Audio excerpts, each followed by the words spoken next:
Hello guys and welcome back to the Toffee Blues, your source for all things Everton. Once again I'm Greg and this is the Starting 11 show. Of course we've got an FA Cup tie coming up against Brentford. That is Frank Lampard's first game. Couple of things to note: Calvert-Lewin's ruled out. Of course long-term injuries for Davies, Delph and Decore all out. Donny van de Beek, Dele Alli, Anwar El Ghazi all cup tied, so none of them will feature. But other than that, we've got a full complement.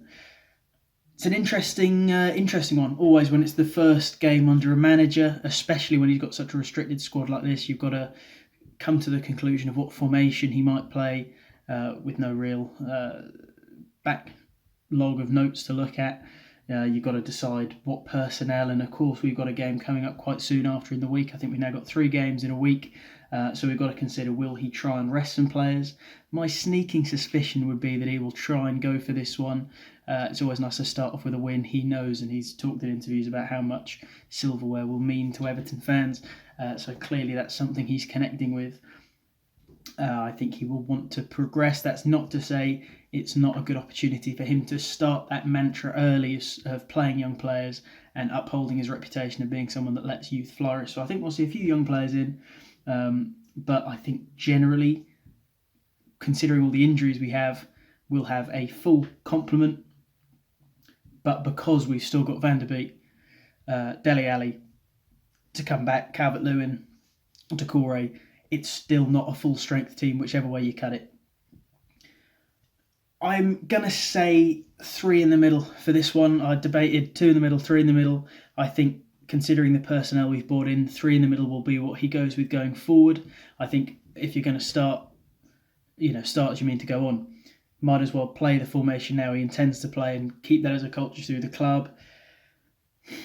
Also, the way Brentford play, they stack the midfield out. They always have done, whether it be 3 at the back with sort of 5 men in the midfield, or the way they go forward just means that we're going to have a lot of battles in the midfield. We need the personnel so we don't get crowded out, which we have done so many times this season. Just under Rafa Benitez, he would understack the midfield and then we'd just get overrun every time there was a transition of play. So I'm going to say 3 in the midfield, 4 at the back and 3 at the front. I'm going to go Pickford in goal. And then this is where it gets tough. As I said, he likes to promote youth players, so does he go with Patterson and give him his Everton debut? I don't think so. He's just not been close enough to the first team for me yet, so I imagine we start Coleman here. Centre-backs, I really wanted to put Brentford in here.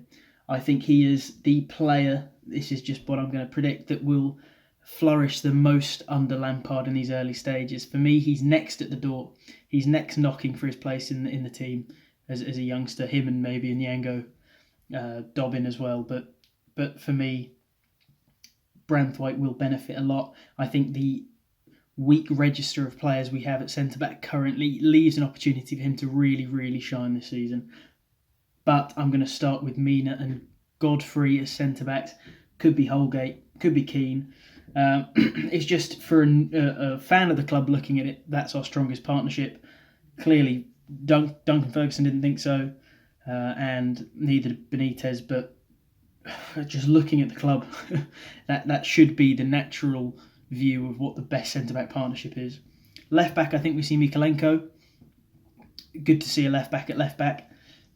And that back line seems to look a little bit more regular now, so more identifiable as a back line where the players have their positions, as opposed to the splattergun approach we had to play under Rafa Benitez. Midfield 3, Decore, Delph and Davies is of course not what I'm choosing because they're all injured, but it leaves us with only 3 options: Gbamin, Allan and Gomez. It means Gomez can play more creative football. Allan is unburdened and can play, we've been playing him as an anchor. He's got so much more to his game than that. Everyone's been a bit disappointed in him since he came in, but it's because he's not being played to his full potential. He's being forced just to anchor as part of a midfield too. In more of a pivot here, I think he could flourish, and then Gbamin would be anchoring. Of course, I don't think it's the best midfield, but I think it's the best we can do with what we've got. I would hate to play a midfield 2 of Allan and Gbamin and then, just get completely overrun by Brentford. So I've got a suspicion that could be it. You could replace Gbamin with a Nyango. If Lampard's, as youth promoting as he says he is, then that probably will be what we see. But for now, I'm going to say Gbamin. I think he's going to want to get the making of most players in the first few games. And then up front, Damari Gray, not up front, but one of the front three on the as I always say, fluid in how these players play. But I'll say on the right, Richarlison will lead the line, I hope. Solomon Rondon seems to be unfit. I didn't mean to end the sentence there, but that's a fitting point to end it. He seems to be unfit after playing against someone where he scored a hat-trick, and seems to still be recovering from something in that game, is what I've heard. But this season he has seemed unfit. So it depends whether he's recovered. I don't think he'll play anyway. I can't see that being how Lampard identifies the team, that Rondon will be starting up front over Richarlison. Hat-trick for him, though. Well done. And then on the other side, the bit of youth that we will see come through, I'm sure, will be Anthony Gordon. I think Lampard will love Gordon. I honestly think that he will look at this team and go, great, that's just the kind of player I wanted. He'll be his... I reckon Gordon to Lampard at Everton is Mount to what Lampard was at Chelsea. I reckon he'll become his protege almost. I know they're not in the same position at all, but just a young player who's unafraid to go forward and show a bit of personality. So that's my team. Pickford, Coleman, Mina, Godfrey, Mikalenko, Gbamin, Gomez, Allen, Gray, Richarlison and Gordon. There is, of course, much more space for young players. Let me know what you think. Leave it in the comments. Cheers, guys.